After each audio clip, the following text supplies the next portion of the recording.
उत्तर प्रदेश के बलिया से है। बलिया में उत्तर प्रदेश माध्यमिक शिक्षक संघ के नवनियुक्त पदाधिकारियों का हुआ भव्य शपथ ग्रहण समारोह। Report Rajesh Mishra, Purvanchal present. नए विचार, नई रणनीति, नई सोच के साथ एक बार फिर संगठन को मजबूत बनाने के लिए उत्तर प्रदेश माध्यमिक शिक्षक संघ के पदाधिकारियों का चुनाव संपन्न हुआ, जिसमें शिक्षकों ने मिलकर अध्यक्ष के पद पर राघवेंद्र नारायण सिंह को चुना। तमाम महामंत्री, कोषाध्यक्ष जैसे पदों पर नवनियुक्त हुए। चुनाव संपन्न होने के बाद आज कुंवर सिंह इंटर कॉलेज में शपथ ग्रहण व सम्मान समारोह का आयोजन किया गया, जिसमें मुख्य अतिथि के रूप में पूर्व एमएलसी प्रमोद कुमार मिश्रा पहुंचे। मंच से संबोधन करते हुए मुख्यमंत्री के बटोगे तो कटोगे नारे को समर्थन करते हुए कहा कि इसको समझना होगा, इस नारे के अर्थ पर चलना होगा। साथ ही साथ यह संदेश देते हुए नवनियुक्त पदाधिकारियों से कहा कि आपका कार्य शिक्षक हित के लिए है और शिक्षक हित के लिए आपको सर्वोच्च कुर्बानी करनी होगी, तभी संगठन में मजबूती आएगी। वहीं इस कार्यक्रम में मौजूद नवनियुक्त उत्तर प्रदेश शिक्षक संघ अध्यक्ष राघवेंद्र नारायण सिंह ने कहा कि इससे पूर्व भी हमने 10 वर्षों से अधिक समय तक संगठन की सेवा की है, जिसका परिणाम स्वरूप इस बार हमें संगठन ने जिला अध्यक्ष के रूप में नवाजा है। वहीं उन्होंने कहा कि संगठन को मजबूत बनाने के लिए हर संभव प्रयास जारी रखूंगा। इस समय तमाम समस्याएं सामने हैं, हर समस्या से जुड़े शिक्षकों के समाधान का प्रयास कर रहा हूं।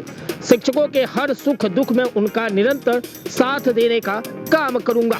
देखिए हमारी ये रिपोर्ट। ऐसी तमाम छोटी और बड़ी खबरों के लिए बने रहिए हमारे साथ। आप देख रहे हैं पूर्वांचल प्रेस। मैं हूं राजेश मिश्रा। अपना परिचय बताएं जरा। मैं डॉक्टर राघवेंद्र नारायण सिंह, नवनिर्वाचित जिलाध्यक्ष उत्तर प्रदेश माध्यमिक शिक्षक संघ। सर, आपको अध्यक्ष के रूप में चुना गया है। आज शपथ ग्रहण समारोह भी था। अब आपको ये दायित्व मिला है, किस तरीके से निर्वहन करने का आपने फैसला लिया है? मैं अध्यक्ष बनने के पहले इस जिले के महामंत्री के जिला मंत्री के रूप में 2 बार निर्वाचित हो चुका हूँ और मैंने करीब 10 वर्ष से अधिक से इस संगठन की सेवा की है। उसके उपरांत मैं इस चुनाव में अपने लड़ करके और विजयी होकर के आया हूँ। हमारे सामने तमाम प्रकार की कठिनाइयाँ इस समय मौजूद हैं जिले में। आप लोग जानते होंगे, अभी वहाँ एक धरना भी चल रहा है जिला विद्यालय निरीक्षक कार्यालय पे। धरना की स्थिति क्यों पैदा हुई, इससे भी आप लोग अवगत होंगे कि पूर्व जिला विद्यालय निरीक्षक और संगठन की शिथिलता के गठजोड़ का परिणाम रहा कि इस प्रकार के लोग और इस प्रकार के धरना की स्थिति पैदा हुई।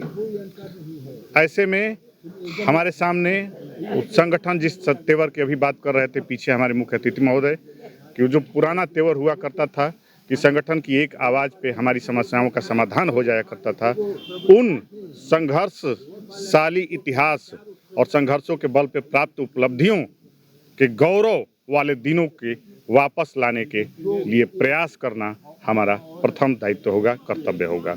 और साथ ही हम चाहेंगे कि जैसा कि मुख्य अतिथि महोदय ने कहा कि कटोगे तो बटोगे तो कटोगे वाली स्थिति, तो ये हम कई गुटों में धीरे धीरे बढ़ते चले जा रहे हैं। मैं जनपद के शिक्षक साथियों से अपील करूंगा कि कई मंचों पे बिखरे नहीं, एक मंच पे आएं और एक साथ शिक्षक हितों के लिए आवाज़ उठाएं और हमारे संगठन निश्चित रूप से उन तमाम उपलब्धियों को हासिल करेगा जो हमारा इतिहास रहा है। सर, अध्यक्ष हैं तो अब आपका निष्पक्ष कोई भी कार्य होगा तो निष्पक्ष होगा। अगर इस बीच अगर कहीं शिक्षक भी कहीं गलत पाए जाते हैं तो आपका उनके ऊपर किस तरीके का कार्रवाई है? देखिए, शिक्षक गलत कहाँ पाया जाता है?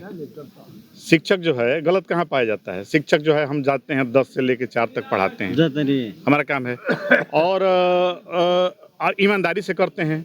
10 बजे घंटी बजा करके देहात के प्रत्येक विद्यालयों में हम उपस्थित होकर के वह शक्ति हमें तो दया निधि करते हुए पूरी समाज को बताते हैं कि हम उपस्थित हो गए और हम उपस्थित होकर के अपने कार्य के प्रति लग गए हैं। तो ऐसे शिक्षक में गलती की कहीं संभावना नहीं है, कहीं कोई आर्थिक लेन देन है नहीं हमारा। हम शिक्षा जगत से जुड़े हुए लोग हैं, शिक्षा जगत के कार्य को करते हैं और तमाम समाज देखता है।